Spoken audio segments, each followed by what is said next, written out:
Canelo Alvarez looks to be in great shape. He's doing a promotional gig ahead of his September 16th fight. Ladies and gentlemen, we have ourselves a fight. Stay tuned.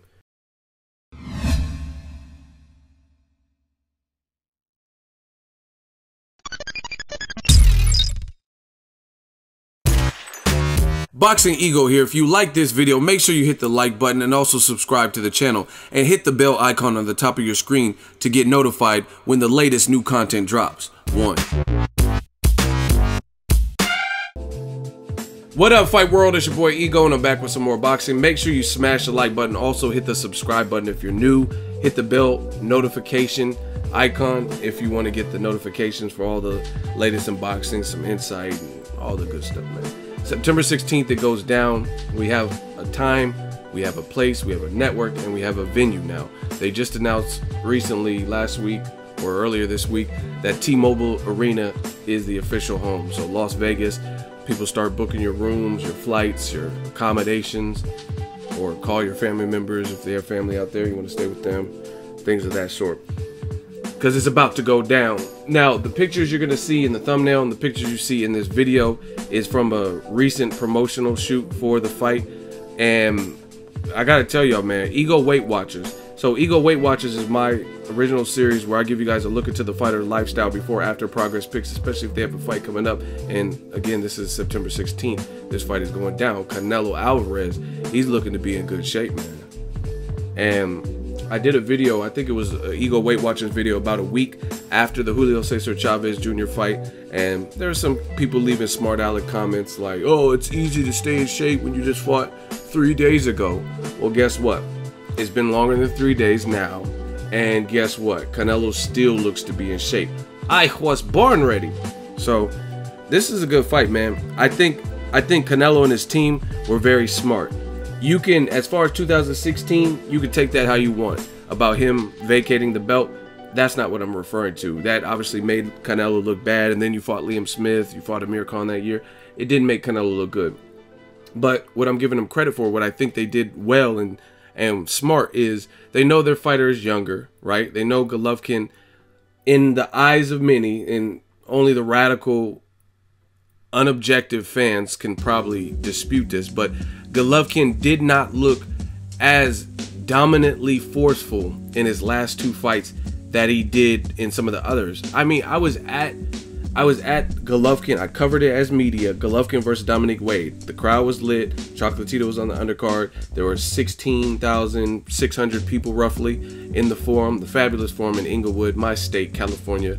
California love, right? And I had a good time there. But what Triple G looked like versus Dominic Wade, who was an undefeated mandatory, right, with the IBF, if I'm not mistaken, he looked, I mean, you can't, it was flawless. He hurt Dominic Wade, knocked him down, I believe, in the first round, and he finished him up in the second round, and we haven't seen Wade return since, right? So that was one of his killer performances where he made short work of a guy who looked confident going into the fight. He was saying he's just a regular man, and he was talking the part. He looked like he was pretty big. A lot of people didn't know much about Dominic Wade, but the moral is Golovkin made him look like easy work. You know what I mean? It was very one-sided. I think I can only think of literally I think it was like 2 punches that looked pretty significant that Wade landed, and that was it. And then he just got done in after. But again, unless you're a biased fan, you got to admit Golovkin's last 2 fights, there were some vulnerabilities, and it's okay. You can admit that. And it's really because he stepped up in class. Kell Brook, even though he wasn't of the weight class, he's still a skillful guy, and he was motivated. At the time, he was undefeated, so he gave Golovkin some issue in that round 2 in a couple of spots. He was harder to hit. He made Golovkin look worse for that reason, because he was stealthier than maybe some of the middleweights, because he was a guy moving up. So he carried some of that swiftness and that slickness, and he was a bit more slippery than like a David Lemieux or somebody else, who's a big welterweight who even has, or a big middleweight who has problems making middleweight. You know what I mean? Kell Brook was moving easier and getting out of the way of a lot of those shots. You know what I mean? He just didn't get out of the way of the shot that hurt his eye. But that fight, and then the other fight I was at, I covered that as media also, it was Danny Jacobs versus Golovkin. And I thought Jacobs won. I really did. I thought it was a good fight, close fight, competitive fight. There's things Jacobs could have done differently, but from what I seen, I had him winning. And again, people get mad. Oh, you're just being biased. You're being biased because you won't even admit that Golovkin looked a lot more human in his last 2 fights. You know what I mean? Because you want to create this Superman facade. It's okay. You step up in class. It happens to the best of them. Marcos Maidana, when he was fighting, Maidana, I tell you guys all the time, one of my favorite fighters. You know what I mean? And I wish he was in the welterweight division currently, because I think he would make for some great fights. Sean Porter Maidana, Thurman Maidana, Spencer Maidana, Danny Garcia Maidana. These are all great fights. But when he was fighting the caliber of competition that he was fighting, like a lot of them from locally, from Argentina, he was knocking a lot of those guys out. But when you start fighting the Broners, Eric Morales's, Amir Khan's, some of those guys beat you and or survived your best shots, right? And other guys didn't have the resilience to, you know what I mean? So that's what happens when you step up in competition. If you're fighting a certain level of, certain echelon, certain tier of fighters, even Errol Spence Jr., I mean, he didn't get Kell Brook out of there until the 11th round. He had to work for that. He lost some rounds. Versus when he was fighting Bundu and Chris Algieri, I don't think he was really even losing many rounds, and he was getting them out quicker. So, you know what I mean? You step up, that's usually what happens. So, I think Canelo's team is smart, and the reason I say that is because what they did is they fought big-ass Julio Cesar Chavez Jr., and they fought him higher than 160 to get a good feel and a gauge of how Canelo would look and perform, right? And he was standing up in between the rounds, so obviously he felt good enough to do all that and win every single round. So that him going into the Golovkin fight, that helps him, as opposed to if he just went from Liam Smith at 54 and then immediately fought Golovkin, that wouldn't be good, because it'd be like, it wouldn't be quite the same, but it would be similar to Kell Brook just radically moving up to middleweight. But Golovkin and Canelo are about the same size, 30 days out from their fights, and that's historical. You can look at their WBC weigh-ins and stuff. They've been about the same. Canelo rehydrates pretty good, so he's a bit bigger than Brook. But still, I wouldn't suggest anybody move up in weight unless you clean house completely in your last division to the point where nobody was even fucking with you. Then I think you should properly acclimate, you know what I mean? And Canelo, there were still plenty of people he could have fought at 54. Demetrius Boo Boo Andrade, Jamal Charlo, you know what I mean? Edeslandi Lara rematch, but he fought who he fought, and then he moved up, and that's what we're getting.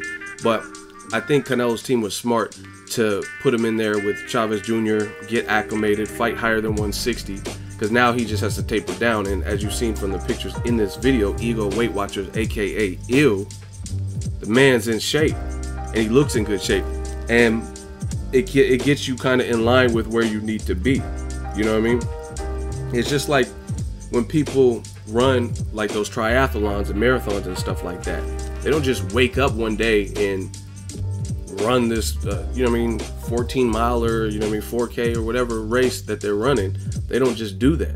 They do little things and like start building up their time, gauging their time, and they work up to that. And by fighting Chavez Jr. at 164.5, I think that is a good strategic move.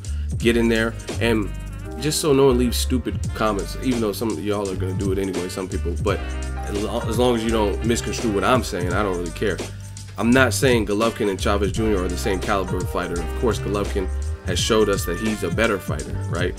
But it's still you versus a big man, and that guy was hesitant to throw punches, and it's at a higher weight than what you'll be fighting Golovkin. So I think that does help Canelo, you know what I mean? Because now he's not making 164, so he might even feel, it's like, I used this example before, it's like getting on a treadmill with the 20-pound weighted vest, and then you take that weighted vest off.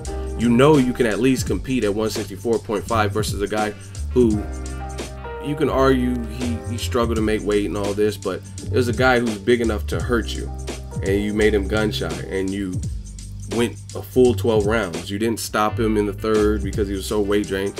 So you got some, that's work. You know what I mean? He had to work. Canelo admits post-fight, Chavez Jr., that he struggled in some of the middle rounds. He was tired. He says that. So it's not like, oh, I know you guys get mad. Oh, you're lying. Ego. Do the research. Canelo said he was he was tired. But he's a fighter. He's been fighting as a pro since he was like 15 years old. So of course he's going to be able to mask that and not let his opponent see his chinks in his armor and the vulnerability. So Canelo has a poker face, but he admits that he was tired. But now I think him going to 160, that's more natural, because he was fighting 154, 155-ish for a ton of fights. Then he radically jumped up 10.5 pounds for Chavez. Now you're tapering down and meeting in the middle, fighting Golovkin at 160. Now Golovkin is definitely no easy work, but I just think strategically, and judging by these pictures, that was the right move. They knew the pressure was growing for Canelo to face Golovkin, so you got one in and you made sure it was extreme enough to benefit. Going there with someone who's durable, who's bigger, even bigger than Golovkin. I've seen pictures of Chavez Jr. next to Golovkin, right? And Chavez was bigger, right?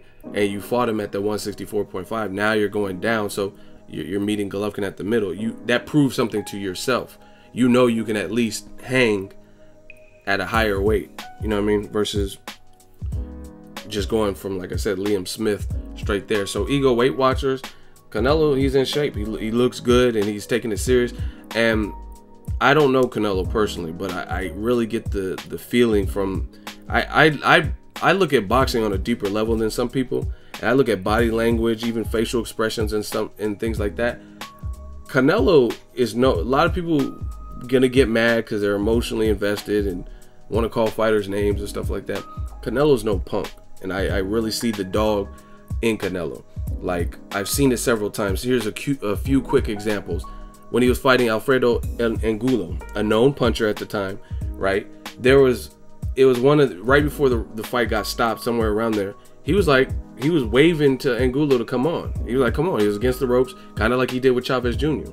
And then I think Angulo might even have got a couple shots off, and he was like, all right, come on. And then he just exploded, like, pop, pop, pop, pop, and started ripping shots on Angulo. You know what I mean? Canelo's is no punk. I think he has the real life competitive streak. He's kind of a no-nonsense. He takes his career serious. Even with Floyd Mayweather, this is Mayweather we're talking about. When they're at the weigh-in, Mayweather was trying to give him the belt, his belt, or whatever it was, to hold on to for the photo op. And Canelo just looked at him like, I'm not taking that belt. Like, you know what I mean? Just playing mind games. I mean, obviously it didn't help him in the fight, but I see that mean streak and I see that competitive streak in Canelo. He looked really heartbroken that Mayweather beat him, right? And even little moves like when Lada jumped on stage, he was like, oh, fuck this. Enough is enough, man. You got this Cuban dude who's been calling me out for a year and a half or whatever. This is the last straw. He's ruining my moment after he beat Angulo. He's ruining my post-fight press conference where it's supposed to be all about me, and he's standing behind me like a damn shadow. You know what I'm saying? He's like, nah, hell no. Nah. And then the fight was made. So I don't think, that's the temperament I get from Canelo. I could tell he doesn't like that. He doesn't like waking up and going to his Instagram page and seeing triple GGGG, fight GGG, you pussy, you chickenello, and all that. So the fight's happening. September 16th, we're getting it, and Canelo looks in shape. So I don't have any complaints. Let me know what you guys think. Drop your fight predictions. I will keep you guys in tune with what's going on in this mega fight. Drop it in the comment section. Make sure you share the video, like the video as always. Hate, comment, and subscribe. Till next video is Ego signing off. So if you enjoyed this video and want more content like this on the channel, you can show your appreciation by going to the PayPal donate button or the YouTube support button. And you can donate any amount that you feel is equivalent to the value of this video. Much more to come. Thank you guys for your support. Boxingego, the future of boxing.